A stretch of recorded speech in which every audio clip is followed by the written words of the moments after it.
सो hi guys, आज शायद आप लोग मेरे से थोड़े से डिसअपॉइंटेड हो जाओगे जस्ट बिकॉज जिस टेस्ट का मैं इतने दिनों से इंतजार कर रही थी वो आज है, बट मैं आज उसे नहीं देने वाली।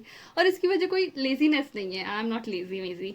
इसकी असली वजह और ही कुछ है। और कल सिर्फ मैंने 8 आवर की स्टडी की थी। 8 आवर कितने कम होते हैं। तो जस्ट बिकॉज कि लाइक मैं पढ़ लेती 11 12, बट 11 के थंबनेल भी बनाई थी बट नहीं पढ़ पाई। जस्ट बिकॉज कि मेरा इन्वायरमेंट जो था थोड़ा टॉक्सिक हो गया था दिन में, तो वो वजह थी। और रात को रिग्रेट आ रहा था ब्रो। एंड नहीं पढ़ी मैं। मैं तुम्हें बताऊं, अगर एक छोटी सी चीज़ है, इतनी सी चीज़ है, अगर ए है, इतना सा रिग्रेट है, इतनी सी बात का रिग्रेट मेरे दिमाग में हिट कर रहा है। अगर इतनी सी बात का रिग्रेट मेरे दिमाग में हिट करता है ना, तो फिर वो ऐसे उससे चेंज उड़ते जाती है। और वो फिर जितने सारे रिग्रेट है ना, वो पूरे रिग्रेट मुझे याद आने लगते हैं। मतलब जिस चीज़ का मैं रिग्रेट कर सकती हूँ सब कुछ याद आने लगता है। फिर आई क्राई अलॉट। मतलब मैं रात को बहुत रोई। 1 आवर से तो ज़्यादा ही रोई होगी, रोने का टाइम भी बता रही हूँ। बहुत वैसे मतलब भिनक भिनक के रोना बच्चों जैसे। बहुत शिट भाई, क्या शिट हुआ है मेरे जीवन में। एंड इतना ज़्यादा वो हो रहा था, मेंटल प्रेशर पड़ रहा था, इतना स्ट्रेस पड़ रहा था कि मन हो रहा था कि मैं ऐसा उठाऊं और अपना सिर को दीवार पे मारूं या अपने हाथ को ऐसे वॉल पे वो करूं। बट मेरा हाथ कमज़ोर है भाई, मैं कमज़ोर हूँ, दिख रहा है आप लोगों को। तो उससे क्या होता, उससे मेरे हाथ टूटते। वॉल को तो कुछ नहीं होता, तो इसलिए मैं ये नहीं कर पाई, नहीं कर सकती। तो ऐसे चेंज उड़ गई। ये जितना बड़ा है ना, इतना सा रिग्रेट आ रहा था इतनी सी बात का, बट पूरा फिर ऐसे हुआ। इस चीज़ का रिग्रेट, इस चीज़ का रिग्रेट, सारी चीज़ का रिग्रेट। और सबसे बड़ा वाला जो रिग्रेट है ना, वो है मेरे 12th फेल का। फिर मुझे आने लगता है याद कि मैं 12th फेल हूँ। और फिर याद आने लगता है कि क्यों हूँ, फिर किस लिए हूँ, क्या गलतियाँ थी, क्या की थी मैं, किस वजह से हूँ, क्या कर रही थी, किन से बात की थी, एवरीथिंग। और सब चीज़ जब मेरे दिमाग में स्ट्रिक करती हैं, तो एक पूरा इतना बड़ा लाइन बन जाती है रिग्रेट की। और फिर मैं बहुत रोती हूँ। जितना मैं स्ट्रांग बनती हूँ ना, मेरी पूरी हवाबाजी निकल जाती है उस टाइम। तो उस वजह से मैं कल नहीं पढ़ पाई। तो रिवीजन मेरा सीक्वेंस सीरीज का नहीं हुआ है। केमिकल काइनेमेटिक्स आधा हुआ है, एनएलएम भी आधा हुआ है, क्योंकि दिन में तो घर पे ही कुछ कुछ हो रहा था। Too much toxic environment. तो दिन में भी मैं थोड़ा बहुत रो ली थी, क्योंकि मेरा दिमाग खराब हो रहा था, इतना शोर शराबा लाइक दैट, मैं नहीं बता सकती गाइस। समझ जाओ तुम लोग समझने वाले। एंड या तो मैं नहीं दे रही हूँ टेस्ट, तो 2 3 दिन में दे दूंगी। और भाई कैटलिस्ट, भाई कैटलिस्ट बहुत दिन बाद दिख रही है। बोर्ड्स की प्रिपरेशन शुरू कर दी हूँ। और शुरू क्या कर दी हूँ,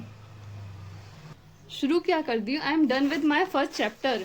दिख रहा है आप लोगों को, ये चैप्टर नंबर 1 है। इसके शॉर्ट नोट बने हैं, ये देखो इधर में।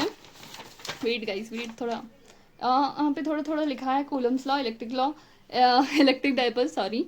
एंड उसके बाद मैंने यहाँ पे लिखी हुई इंपॉर्टेंट डेरिवेशन, जो वो सर बता रहे थे। ये बहुत ज़्यादा इंपॉर्टेंट वाले के सामने 2 टिक करी हूँ। ये मैंने सिर्फ इसका टाइटल लिखी हूँ क्योंकि मेरे पास डेरिवेशन ऑलरेडी है, क्योंकि मैं 12 पढ़ चुकी हूँ बहुत अच्छे से पहले। मेरे पास नोट्स, डेरिवेशन, जो भी चीज़ चाहिए सब कुछ है। PYQ पूरे डेरिवेशन लिखे हैं इस कॉपी में, और बहुत कुछ भी लिखा है। तो मैंने सिर्फ उनके वो लिखी हूँ हेडिंग कि ये वाले डेरिवेशन मुझे करने हैं। और ये इंपॉर्टेंट फार्मूला, वेट, हाँ तो मैं क्या बोल रही थी, ये इंपॉर्टेंट फार्मूला कि वो सर बोले कि इतने फार्मूला में हो जाएगा, ये इधर तक है।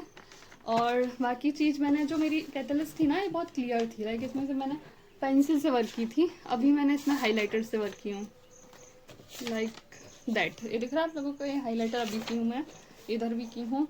इंपॉर्टेंट है भी लिखते जा रही हूँ। तो ये मेरा पहला चैप्टर ख़त्म हो चुका है, और अभी मैं सॉल्यूशन भी ख़त्म करूँगी इसका इस्तेमाल करते हुए।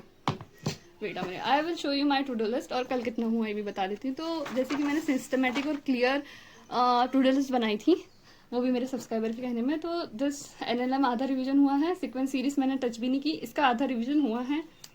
वेट, इसका आधा रिवीजन हुआ है। एंड फिजिक्स लेक्चर नहीं हुआ है, और ये 3 लेक्चर हुए हैं। और 8 आवर की स्टडी हुई है, क्योंकि नहीं कर पाई रात में। मैं रो धो के 10 11 बजे सो गई थी, रोते रोते सो गई थी।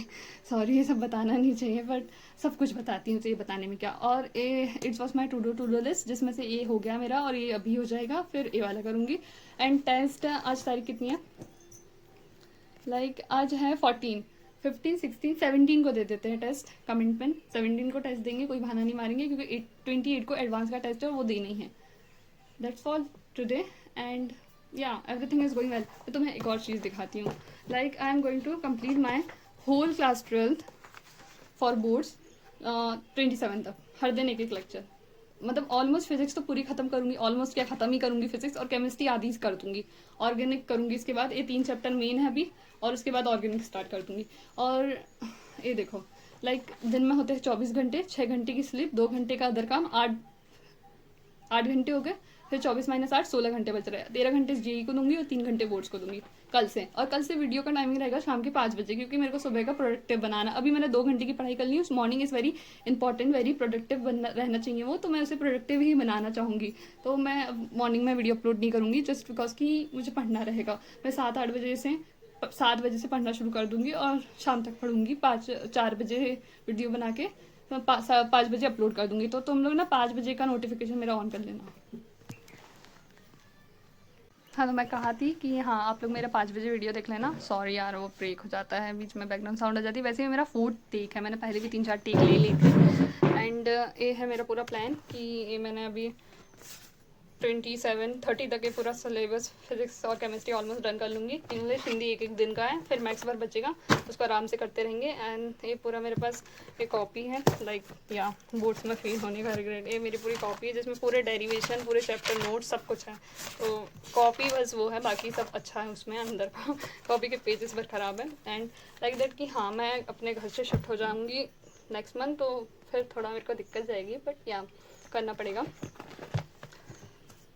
जस्ट बिकॉज कि मुझे आइसोलेट होना है, आइसोलेट होने के लिए मुझे रूम चाहिए, तो मैं जा रही हूँ रूम लेके पढ़ाई करने। And it's was a very big decision of mind, और I think it is necessary. कब तक मैं ऐसे ही वो रहूँगी अनसीरियस टाइप बच्ची। तो कल से वीडियो 5 बजे आएगी, क्योंकि मुझे अपने लेक्चर टाइम पे करना है, और थोड़े से बैकलॉग भी होगा है अब, और टेस्ट भी देना है। तो I have to show some seriousness towards my JEE preparation. Some क्या, बहुत ज़्यादा सीरियसनेस दिखानी चाहिए मुझे, तो मैं वही करूँगी। And that's all today guys, thank you for watching my video, like share and subscribe.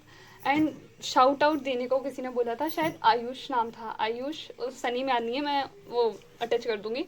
तो शाउट आउट टू आयुष भैया, भाई। Okay, that's all today, bye bye.